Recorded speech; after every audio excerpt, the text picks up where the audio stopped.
го посета директорката на Управата за јавни приходи во Македонија,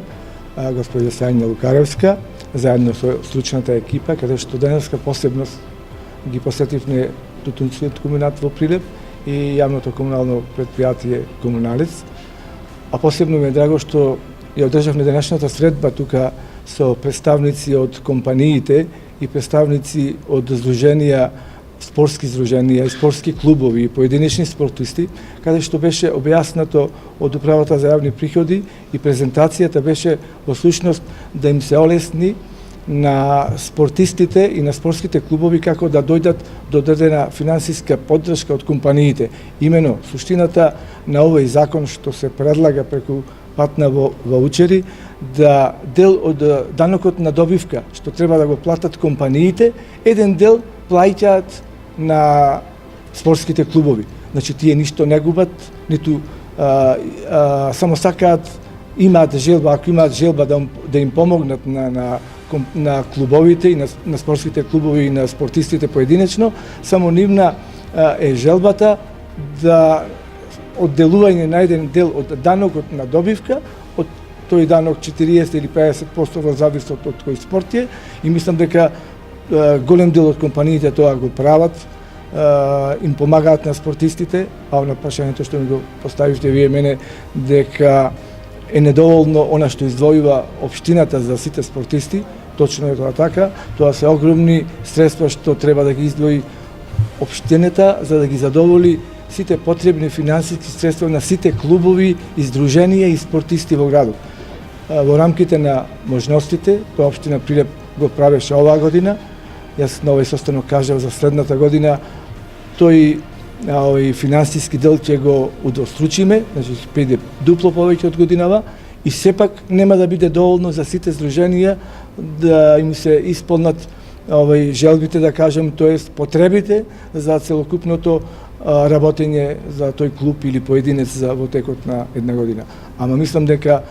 е доволно, а уште еднаш да кажем дека распределбата на тие средства ќе биде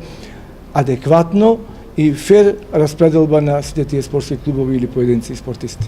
Бидејќи сме во интензивна комуникација со даночните обврзници и нашата тенденција како Управа за јавни приходи е да градиме партнерски однос со даночните обврзници, бевме на посета во Тутунскиот комбинат во Прилеп и во јавното предпријатие Комуналец. За пофалба е фактот што сериозно секоја од овие даночни обврзници сака да ги подмирува навремено своите даночни обврски. Можам да кажам дека Тутунскиот комбинат Прилеп ги надмина сите оние долгови кои што ги беше наследил сегашниот директор уште од 2014 година и можам да кажам дека со целата помош и соработка која што имаше со Управата за јавни приходи и Дирекцијата за големи даночни обврзници е пример кој што треба да го следат и другите даночни обврзници. Состојбата во јавното предпријатие Комуналец развивме соодветна динамика на подмирување на долговите кои што ги има исто така по повеќе основи и очекуваме дека таа тенденција на позитива ќе продолжи и понатаму. Сепак, прва и единствена заложба на Управата за јавни приходи да работи во интерес на граѓаните и исто така да изгради партнерски однос со даночните обврзници. Пред се превентива, а најмалку репресија. Спортот ни е главен амбасадор и во европски и во светски рамки и спортистите треба да ги негуваме и да им помагаме. Сепак бизнис заедницата сметам дека треба да биде во тесна корелација со спортот и спортските работници и тоа да се развива и понатаму. Доколку одреден даночен обврзник има финансиски резултат во билансот на успех 5 милиони денари,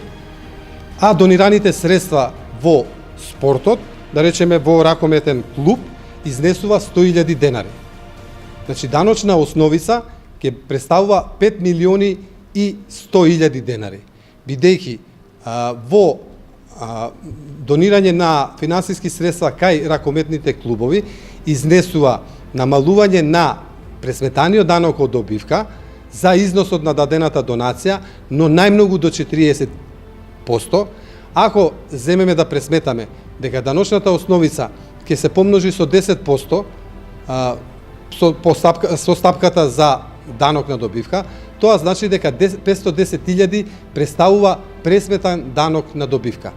Ако пресметаниот данок на добивка од 510.000 го помножиме со 40%, односно со максимално дозволениот процент на даночно потикнување кај ракометните клубови, ќе произлезе дека максималното искористување изнесува 204.000 денари. Бидејќи во конкретниот случај